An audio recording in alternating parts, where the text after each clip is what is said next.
హిందువులు జరుపుకునే అతి ముఖ్యమైన పండుగల్లో దీపావళి ఒకటి. దీపావళి అంటే దీపాల వరుస అని అర్థం. చెడుపై మంచి సాధించిన విజయమే దీపావళి. చీకటిని బారదోడుతూ వెలుగును ఇచ్చే పండుగే దీపావళి. ఈ సంవత్సరం దీపావళి నవంబర్ 12వ తేదీ ఆదివారం రోజు వచ్చింది. లక్ష్మీదేవిని పూజించడానికి ఇంతకు మించిన రోజు మరొకటి లేదు. అత్యంత విశేషమైన ఈ దీపావళి అమావాస్యకు ఎన్నో అద్భుత శక్తులు ఉంటాయని పురాణాలు చెప్తున్నాయి. మరి ఎంతో విశేషమైన దీపావళి అమావాస్య రోజు ఈ చెట్టును తాకితే చాలు సకల దరిద్రాలు తొలగి సకల శుభాలు కలుగుతాయి. మీ ఒంట్లో ఉన్న నకారాత్మక శక్తులన్నీ తొలగిపోతాయి. మరి దీపావళి అమావాస్య రోజు ఏ చెట్టును తాకితే సకల శుభాలు కలుగుతాయో ఇప్పుడు ఈ వీడియోలో తెలుసుకుందాం. మరి లక్ష్మీదేవి దయ అనుగ్రహం మనపై ఉండాలి అంటే ఏం చెయ్యాలో ఇప్పుడు తెలుసుకుందాం. ఉదయం లేవగానే మనం మన కుడి అరచేతిని చూసుకోవాలి, లేదా గోవును చూడాలి, లేదా మన ముఖాన్ని మనము అద్దంలో చూసుకోవాలి. ఇలాంటి పనులు చేయడం వల్ల లక్ష్మీదేవి అనుగ్రహాన్ని పొందవచ్చు. అదేవిధంగా మనం తెల్లవారుజామున నిద్ర లేవగానే ముందుగా పెరటి వాకిలి లేదా వెనుక వాకిల్ని తెరిచిన తర్వాతనే ప్రధాన ద్వారం తెరవాలి. ఇలా చేయడం వల్ల పెరటి వాకుల నుండి జ్యేష్ఠాదేవి బయటకు పోయి ప్రధాన గుమ్మం ద్వారా లక్ష్మీదేవి ఇంట్లోకి ప్రవేశిస్తుంది. ఇలా చేశాక ఉదయం 6 గంటల్లోపు కల్లాపు చిమ్మి ఇంటి ముందు ముగ్గు పెట్టాలి. లక్ష్మీదేవిని ఆహ్వానించాలి. అదేవిధంగా మంగళవారం శుక్రవారాలలో 5 ముఖాలతో కూడిన పంచముఖ దీపాన్ని వెలిగించాలి. ఇలా వెలిగిస్తే లక్ష్మీదేవి అనుగ్రహం మనకు కలుగుతుంది. నరఘోష నరపీడ తొలగిపోతాయి. అలాంటి ఇంట్లో లక్ష్మీదేవి సిరుల వర్షం కురిపిస్తుంది. అదేవిధంగా మీ ఇంటికి మంగళవారం మరియు శుక్రవారాలు ముత్తైదువులు వస్తే వారికి కుంకుమ మంచినీరు ఇవ్వడం మర్చిపోవద్దు. అదేవిధంగా అమావాస్య పౌర్ణమి లాంటి శూన్యతిథులు అంటే లక్ష్మీదేవికి ఎంతో ప్రీతికరం. పౌర్ణమి రోజు సాయంత్రం స్నానాదులు ముగించుకుని సత్యనారాయణ స్వామిని తులసీ దళాలతో పూజిస్తే లక్ష్మీదేవి అనుగ్రహం మీకు కలుగుతుంది. అలాంటి ఇంట్లో లక్ష్మీదేవి స్థిర నివాసం ఏర్పాటు చేసుకుంటుంది. అదేవిధంగా మారేడు దళాలతో ప్రతిరోజు లక్ష్మీదేవిని భక్తి శ్రద్ధలతో పూజిస్తే శ్రీ మహాలక్ష్మీదేవి యొక్క అనుగ్రహం కలిగి సకల ఐశ్వర్యాలు కలుగుతాయి. అదేవిధంగా ప్రదోష కాలంలో అంటే సాయంత్రం 6 నుంచి 7 గంటల మధ్య శివ పంచాక్షరి మంత్రాన్ని జపిస్తే చాలు. అంటే ప్రదోషకాల సమయంలో లక్ష్మీదేవితో పాటు సకల దేవతలు శివతాండవం చూడడానికి కైలాసానికి వెళ్తారు. ఈ సమయంలో జపించే శివ పంచాక్షరి వల్ల సకల దేవతల అనుగ్రహంతో పాటు లక్ష్మీదేవి అనుగ్రహం కలిగి అఖండ ఐశ్వర్యం ప్రాప్తిస్తుంది. ప్రదోషకాలంలో ఒక్క శివాలయాన్ని మాత్రమే దర్శించాలి. ఎందుకంటే మిగిలిన దేవతలంతా కైలాసంలో శివతాండవం చూస్తూ ఉంటారు.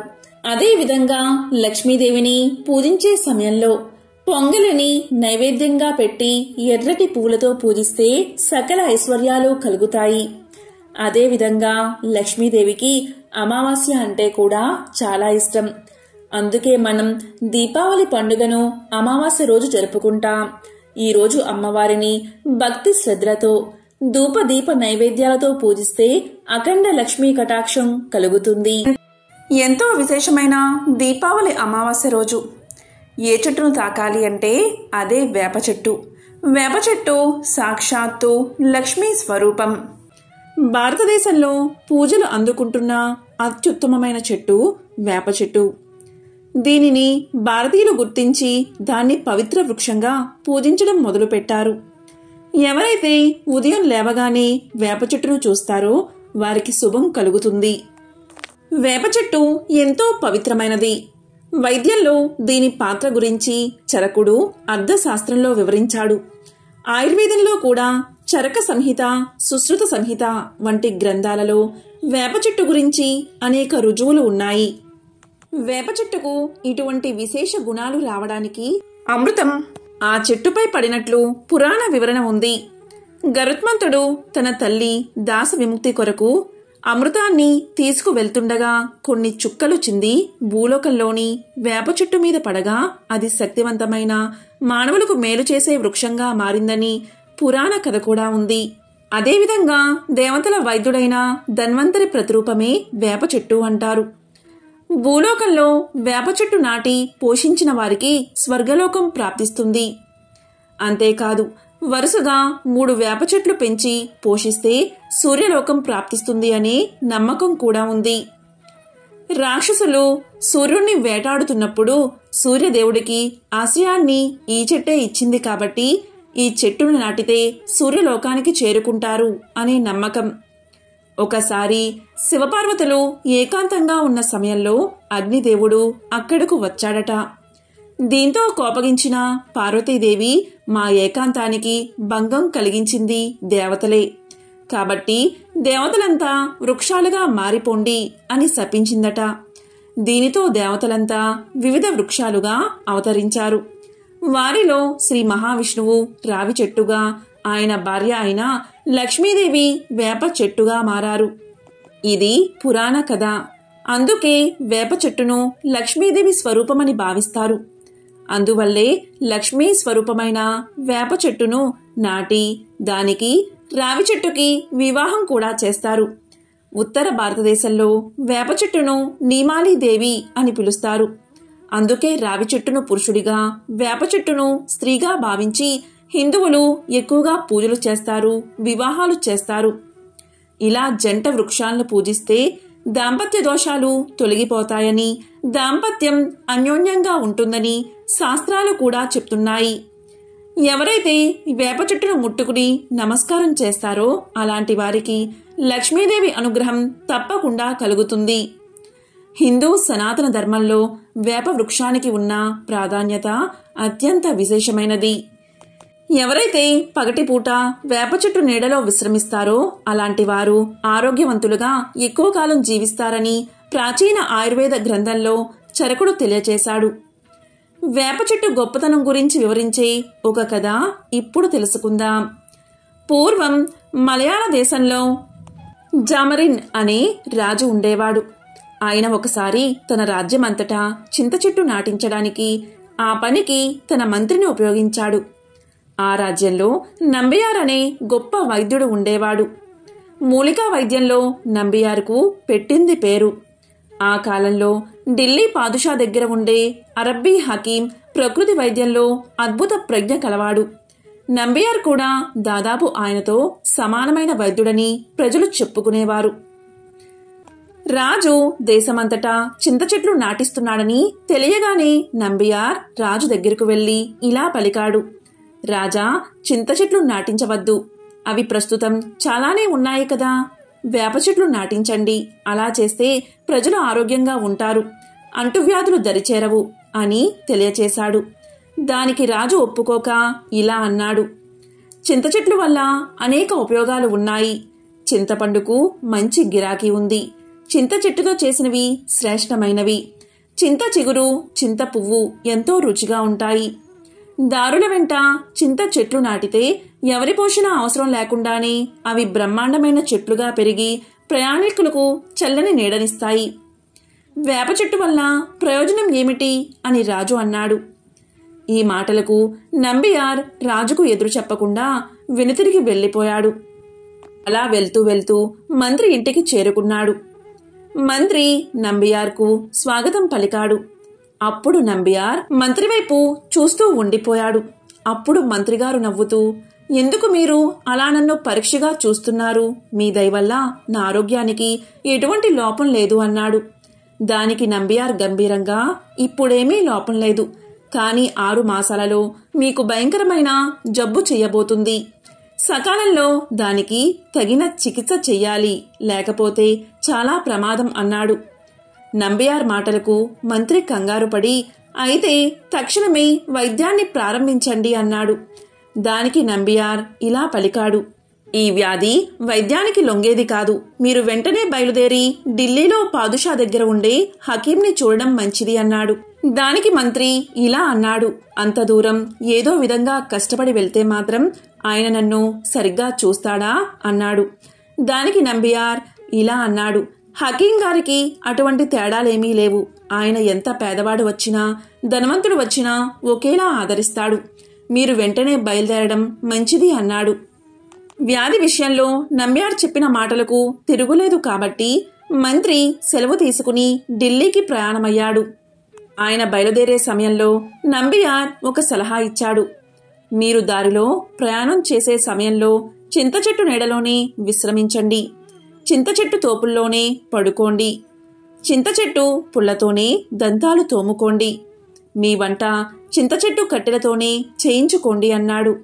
ఇక మంత్రి నంబియార్ ఇచ్చిన సలహాను అక్షరాలా పాటిస్తూ తన సపరివారంగా ఢిల్లీకి ప్రయాణమయ్యాడు. ఇంకా ఢిల్లీకి చేరే లోపలే ఆయన ఆరోగ్యం పాడవడం ప్రారంభమైంది. బలహీనత ఏర్పడింది. శరీరం చిక్కి పాలిపోసాగింది. ఆహా, నంబియార్ ఎంత తెలివైన వైద్యుడు! ఈ రోజు వచ్చిన అనారోగ్యాన్ని ఆ రోజే పసిగట్టాడు అనుకుంటూ మంత్రి అత్యంత అనారోగ్య పరిస్థితుల్లో ఢిల్లీకి చేరుకున్నాడు.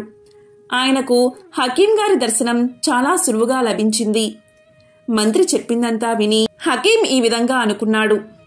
చింత చెట్ల వల్ల ప్రయోజనం లేదనే విషయాన్ని రుజువు చేయడానికి నంబియార్ మంత్రిని తన వద్దకు పంపించాడని ఊహించాడు. ఇక మంత్రితో హకీం ఇలా అన్నాడు, మీ వ్యాధి గొప్పదే, కానీ చికిత్స చాలా సులువైనది అని పలకగానే మంత్రి అదేమిటో సెలవియ్యండి అన్నాడు. వెంటనే హకీం ఇలా చెప్పాడు, మీరు వెంటనే బయలుదేరి మీ దేశానికి వెళ్ళిపోండి. వెళ్లేటప్పుడు వేప చెట్ల నీడలోనే విశ్రమించండి. వేప చెట్ల మండలంతో ఇసురుకోండి. వేప చెట్ల పుల్లతోనే దంతాలు తోముకోండి. వేప చెట్ల పుల్లతోనే వంటలు చేసుకోండి. ఇంతకంటే మీ వ్యాధికి మరొక చికిత్స అవసరం లేదు. నా తరపున నంబియార్ గారికి 1000 సలాములు చెప్పండి. ఇక వెళ్ళిరండి అన్నాడు. ఇక మంత్రి సపరివారంగా స్వదేశానికి బయలుదేరాడు. ఇక హకీం చెప్పినట్లు వేప చెట్టు నీడలోనే పడుకునేవాడు. వేప చెట్ల గాలిని పీలుస్తూ తన ఆరోగ్యాన్ని తిరిగి సంపాదించుకోగలిగాడు. ఇక మంత్రి స్వదేశానికి చేరేసరికి పూర్వం కన్నా రెట్టింపు బలము, కళ ఆయనలో కనబడ్డాయి. మంత్రి ఇల్లు చేరగానే నంబియార్ ఆయన్ని చూడ్డానికి వచ్చాడు. అప్పుడు మంత్రి తన అనుభవాన్ని నంబియార్తో చెప్పాడు. దానికి నంబియార్, తక్షణమే రాజుగారి వద్దకు వెళ్దాం. మీ అనుభవాల గురించి మనం తక్షణమే రాజుగారికి విన్నవిద్దామన్నాడు. ఇక ఇద్దరూ కలిసి రాజు దగ్గరకు వెళ్లారు. రాజు మంత్రి అనుభవాలు విని ఆశ్చర్యపోయాడు. ఇంతలో నంబియార్ ఇలా అన్నాడు, ఇందులో నా తప్పు చాలా ఉన్నందుకు మీ ఇద్దరూ నన్ను మన్నించాలి. మంత్రిగారికి ఏ జబ్బు లేకుండానే నేను ఆయన్ని ఢిల్లీ ప్రయాణం చేయించాను. చింత చెట్టు కన్నా వేప చెట్టు మంచిది అని నిరూపించడమే నా ఉద్దేశం అని నంబియార్ వేప చెట్టు మహిమ గురించి రాజుకు మంత్రికి చెప్పాడు.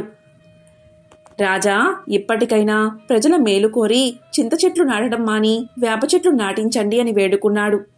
అందుకు రాజు చింత చెట్ల కన్నా వేప చెట్ల మహిమ తెలుసుకుని దేశమంతటా వేప చెట్లు నాటించాడు. అందుకే వేప చెట్టును హెర్బల్ డాక్టర్ ఆఫ్ ఇండియా అని పిలుస్తారు. ఎందుకు అంటే వేప చెట్టు ఆకుల నుండి పూత వరకు అన్ని భాగాలు ఔషధాల్లో ఉపయోగిస్తారు. దాదాపు 400 సంవత్సరాల క్రితం నుండి ఆయుర్వేదంలో వాడుతున్నారు. వేప చెట్టును సర్వరోగ నివారణగా పిలుస్తారు. వేప చెట్టు గాలిలోని వైరల్ బ్యాక్టీరియాను నశింపచేసి మనకు ఆరోగ్యాన్ని పెంచుతుంది. మన తెలుగు సంవత్సరాది ఉగాది రోజు వేపపూత బెల్లంతో చేసిన ఉగాది పచ్చడి తినాలని శాసనాలు చెబుతున్నాయి. అంటే వేపపూత బెల్లం కలిపి తినడం వల్ల మనిషి శరీరం వజ్రంగా మారుతుంది. అంత ఆరోగ్యాన్ని మనకు ప్రసాదిస్తుంది. వేప పుల్లతో దంతాలు తోమితే సమస్త దంత సమస్యలు తొలగిపోతాయి. ఇలా దంతాలు తోమే సమయంలో ఆ ఆకుల రసం పొట్టలోకి వెళ్లడం వల్ల లోపల ఉన్న చెడు అంతా బయటకు పోతుంది. అంతర్గత అవయవాలు ఆరోగ్యంగా పనిచేస్తాయి. అంతేకాదు పళ్ళు తెల్లగా దృఢంగా మారతాయి. మీకు 100 సంవత్సరాలు వచ్చినా దంతాలు దృఢంగానే ఉంటాయి. అమ్మవారు సోకినప్పుడు వేపాకుల మీద పడుకోబెడితే నయమవుతుంది. వేప చెట్టు గాలిలోని కాలుష్యాన్ని నివారించి మనకు చక్కటి ఆరోగ్యాన్ని ఇస్తుంది. వేప చెట్టు సమీపంలో ఎవరైతే నివసిస్తారో అలాంటి వారికి ఎటువంటి వ్యాధులు దరిచేరవు.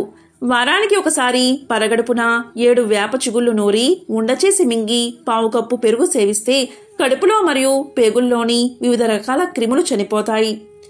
వేప చిగుళ్ళు, పసుపు సమానంగా కలిపి లేపనం చేస్తే దురదలు, దద్దుర్లు నయమవుతాయి. కాబట్టి వేప చెట్టు అంత గొప్పది అని పరిశోధనలు కూడా తెలియచేస్తున్నాయి.